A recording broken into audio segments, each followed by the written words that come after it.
السلام علیکم ورحمۃ اللہ وبرکاتہ۔ اعوذ باللہ من الشیطان الرجیم، بسم اللہ الرحمن الرحیم۔ لا یکلف اللہ نفسا الا وسعها لها ما کسبت وعلیہا ما اکتسبت۔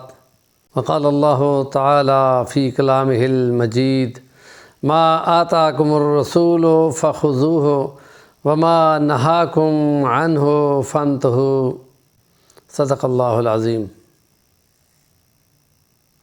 سیرت نبوی صلی اللہ علیہ وسلم انسانوں کے لیے معیار ہے، نمونہ ہے، جس میں عقائد کے ساتھ اعمال ہیں اور اعمال کے مختلف فضائل کو بیان کیا گیا ہے۔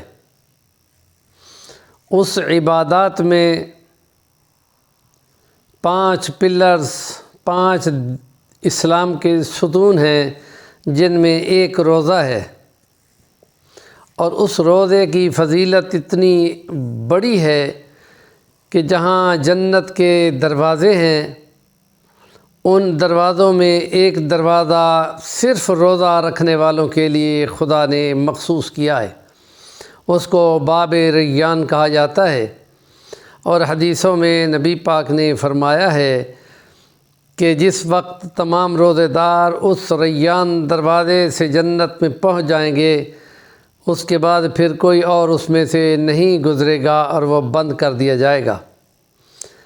11 مہینے کھانے پینے کی اجازت ہے، اور 1 مہینہ ان 11 مہینوں میں کھانے کی، حلال کھانے اور حرام کھانے کی تمیز سکھانے کا ایک آزمائشی سبق ہے، اور اس کو بھی نیکی اور فضیلت سے مزین کر دیا گیا ہے۔ اس میں فرما دیا گیا ہے کہ جو یہ چند دن عبادت میں اچھی طرح گزار لیں گے اور تقویٰ کا معیار سمجھ جائیں گے، تو اس کے بعد وہ عام 11 مہینوں میں حلال کھانے پہ کوشش کریں گے، اور حرام سے بچنے کا، اجتناب کرنے کا اگر رویہ اختیار کر لیں گے تو وہ روزے کا مقصد پا لیں گے۔ اس لیے اس رات کو، جو عید کی رات ہوتی ہے، حدیثوں میں اس کو لیلۃ الجائزہ کہا جاتا ہے، کہ عربی میں اس کو اجرت پانے کی رات کہا جاتا ہے، اور اس میں کوئی خاص قسم کی عبادت نہیں ہوتی۔ اس میں اللہ کے سامنے بندے نے کچھ تہجد سے زائد ہو کر عبادت گزاری کرنی ہے، اور مناجات کرنے ہیں، اور دعائیں کرنی ہیں، اور رب کے سامنے اپنے روزوں کی قبولیت کی استدعا کرنی ہے، اور اس میں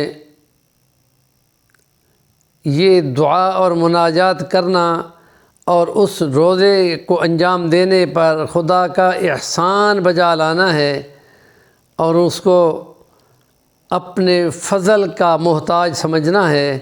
اس سے عاجزی، انکساری اور قبولیت کا چانس بہت زیادہ بڑھ جاتا ہے۔ تو اس میں سنت کے مطابق اچھی طرح نئے کپڑے پہن کر، خوشبو لگا کر، تکبیرات کہتے ہوئے، اللہ اکبر لا الہ الا اللہ واللہ اکبر وللہ الحمد، ایک راستے سے جانا ہے اور دوسرے راستے سے گھر واپس آنا ہے۔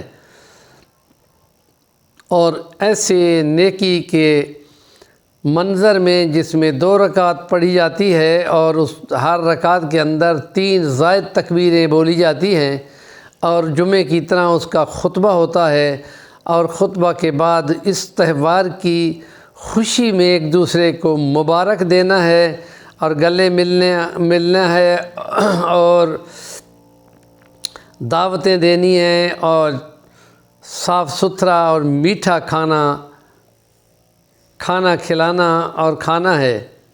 یہ فنکشن تمام مذاہب میں کہ میٹھا کھانا ہے اور خوشی کے گن گانا ہے۔ اسلام میں حبشیوں کے رقص کی سنت یا ہلکا پھلکا کھیلنا اور یہ عمل کوئی خاص ممنوع نہیں ہے۔ ہندو مت، یہودیت، عیسائیت اور زرتشتی، ان مذاہب میں ایسے فنکشنوں پہ خوشی کے کھانے موجود ہیں۔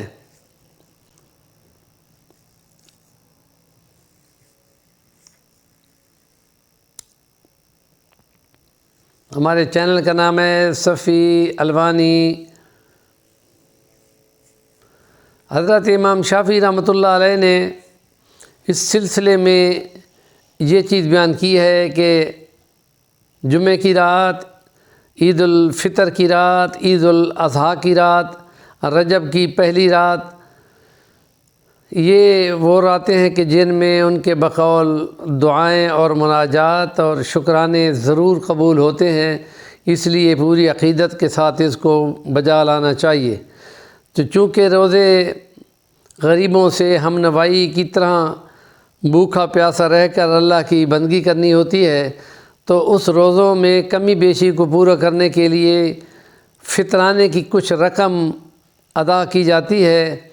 اس ادائیگی میں غریبوں کو بھی اس میں فائدہ ہو جاتا ہے اور مومنوں کا کچھ مال صدقہ خیرات ہو کر پاک صاف ہو جاتا ہے، اور اس لیے نماز عید سے پہلے اس فطرانہ کی ادائیگی لازم ہوتی ہے، واجب کے درجے تک چلی جاتی ہے، اور اس لیے پورے رمضان میں بھی ادا ہو سکتی ہے اور عید کی رات عیدوں سے پہلے ادا ہونا چاہیے۔